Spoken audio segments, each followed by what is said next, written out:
welcome to my studio. Today I'm going to show you how to restore your Inka Gold. So one of my favorite things to use is Inka Gold, and it's by Viva, if I pronounce it right. It happens to be a Germany company, and I really love this. I use it a lot in my jewelry, in my quick wood and gourds, and I rub it on, and you can blend the color so nicely. I didn't even notice until we get ready to do this one. Actually says apply color with soft cloth, rub and buff. It's water based and it's easy to clean up. It's beeswax, so it's wax. So that's one of the reasons I really like it. But I started having issues with it being dry, and this one is on the verge of being dry. I can still put my finger in it, and this is how they kind of started. But they were this luxurious cream that was just so wonderful. You could just do it and put it right on any of the items that you wanted to. Now, one of the things that I didn't realize, and they really didn't talk about, the reason they say to use a cloth is because it can get fungus, mold, and get all over. And that was kind of an issue. So most of them that I had did not have this much. And I just kind of went in and scraped it off and got rid of it, and then kept using it. What do you have to lose? I know other people that have got it have just thrown it away, but if I can save it, I'm going to save it. So that one's going to take me a little bit of time to scrape all of it off. When I wrote to the company, and asked what to do when it was starting to harden up. Now, Germany's probably a very different climate than Arizona, so they would always say put a baby wipe in it to keep it moist. Well, that was okay, but it really didn't help that much. It did if you were using them a lot, and I always made sure I took it out, used it, and put it back, the lid right on it right away. Now, I still like to use my fingers. So we're going to talk about one of the ways to get rid of the fungus. Like they said, using a cloth, or these are just makeup rounds that you could come in here and wipe off with. Obviously, we're not going to use that. We'll use material or an old cloth or an old dishcloth, anything like that. Or you could take some out and then put your finger into it. But one of the things I thought was, okay, so this is getting fungus in it, so why not kill it, still use my finger? So let's use hand sanitizer. Gets rid of all of our germs, all of our little things that should be causing weirdness in our wax, and we should be good to go. And look how that color just moved around on me. This also does help remove the color. If you are done with this and you have the color all over, you can put some sanitizer because it's got the alcohol in it, and it does come out right away. So I had these, and then they started getting really rock hard. Now you can see this has a little bit, but not much, and this isn't quite as hard, but they just get rock solid hard, and I cried. I love these, and this is an item that I use a lot, and I didn't feel like my my question was being answered. So I reached out for help and kind of looked and noticed that everybody else was having the same problem. So I thought, well, there's got to be a solution to it. And my first thought was glycerin. And I thought glycerin would help keep that moisture, but I'm not sure if you put straight glycerin in it that would be the thing. But then I found out that they were water-based and that they were a beeswax. So that was simple to me. After that was hot water. It's water-based. All we need to do is warm it back up. So I am going to use cooking Pyrex. I keep one just for my craft room. I don't mix this up with my kitchen stuff. It's just for my crafts.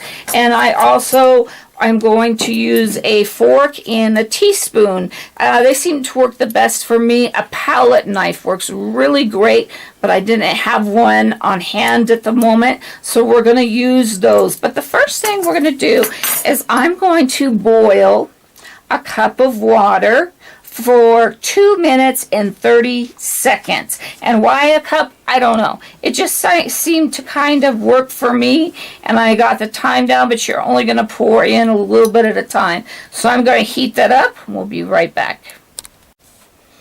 Okay, I boiled my water, and I'm going to add a little bit into this first one, and I'm going to let it sit for just a little bit here.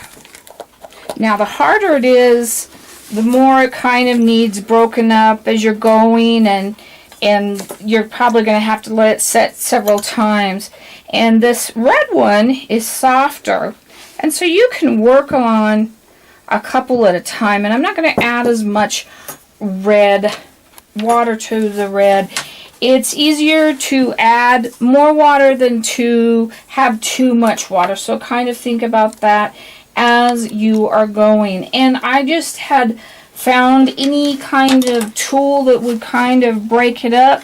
Now, like I said, this one was a lot softer, and already just adding that hot water in it has really made a difference. And then I just kind of start coming in and kneading it around all the way. And the harder it is, the more we're going to work at it. I'm not going to lie to you. But these were a big investment for me. I don't have the whole set, but I probably have at least half of the colors.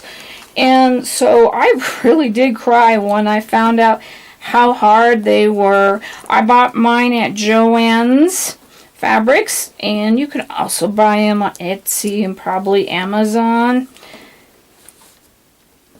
And you can see how smooth this is already starting to get. And I probably will need just a little bit more water because there's some of it that we haven't unturned yet. If you happen to get too much water, if you can pour it off, like if you had a section like that, you can pour it off. You can pour a little bit off and then continue on. Or I thought maybe also trying to put the dry makeup rounds, cotton rounds in there and see if they would absorb that. So there's a couple of ways, but like I said, it's better to add a little at a time than too much at a time. And you're going to just keep working this until we get it where we want it. And I probably have just a little bit too much water, and this is great because I want to show you that. And I'm glad I cleaned my hands before I did this again, because we want to make sure that we've got all of that stuff off. And I thought it was just so weird because I've never had a product do that, and I thought, oh gross, what did I do? But it is not you. Well, it is, but it's not. It happens to everybody. Now this is getting nice and smooth, and it's not going to be that pretty little swirl like you saw when you opened the box in the very beginning. It's going to be more like this, and that's okay. It still works. Thank goodness. I'm just so elated and so glad that I can help you with this problem, because I was, like I said, so upset. So, and I just clean my spoon as well as I can, and that one's ready to go. See, we've got that nice and creamy and everything in there. So we're going to leave that one. I'm going to pour out my extra water that I put in the lid and seal that one up. Now, I'm going to go work on our other one. One nice thing about the extra hot water is beeswax. It's going to melt right off. And if you're working for a little bit of time and everything, you may want to reheat it again if it starts to get cold. I was working on, like tins, so I had to reheat my water, and I cleaned it, got new fresh water, and started again. So we're going to look at this guy, and I'm going to use the fork to start with him because, as you can see, he's more crunchy. Still, he's softer than I've had some of them. Probably like my other one over there. And you have to break it up, especially this ring up around the edge. And I found a fork worked well.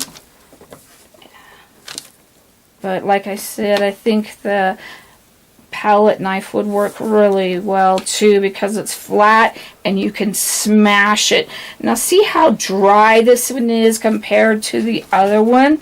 Once we've gone around once and we've smashed it as much as we can, we're going to add a little bit more water to it and give it just a little bit to set. I'm going to use my red. It's okay with that color. Otherwise I'd use fresh. We're going to give it just a minute to kind of just set. Now, since he is not as dry as the others, we're not going to have to leave it as long. But if you were working with more than one color, you could let it set longer and then come back to it, and that's okay. Now, I really think we're going to have to add even more water to this, but you can see that this is getting smoother. It's getting nicer. It's coming out of our fork easier. But get yourself a set of things, utensils that you use in your studio, like the measuring cup and the utensils, some bowls. Always get those at the secondhand store and never use your stuff from the kitchen. And then you don't have to worry about it if you've got it and you need it or something, or somebody else is looking for it. That may not go over real well.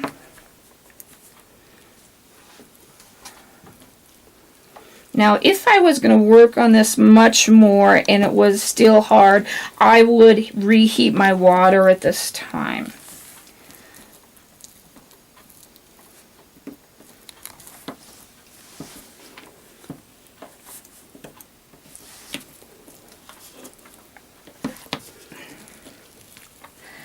And I forgot to add my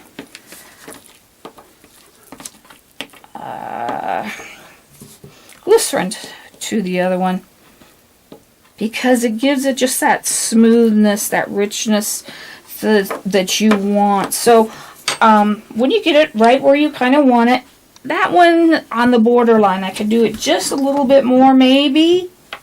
So I'm going to take my glycerin. And this you can find in the pharmacy. And I'm going to do 5 drops. 2, 3, 4, 5. Because this is wax, it's going to, that's not my lid. It's going to work well and help keep that wax nice and smooth. And I'm going to come in here with the spoon. And I will go back to the red one and put 5 drops in it just to help that. But see how nice that is? That looks really good. And so that is how you soften the Inka Golds back up and make them workable again and salvage them.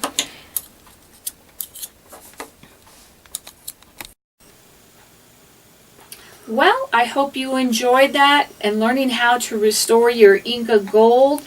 If you ever have a question or need help, you can always reach me at art@miriamjoy.com. I'll always be glad to help you any way I can. Thank you. God bless.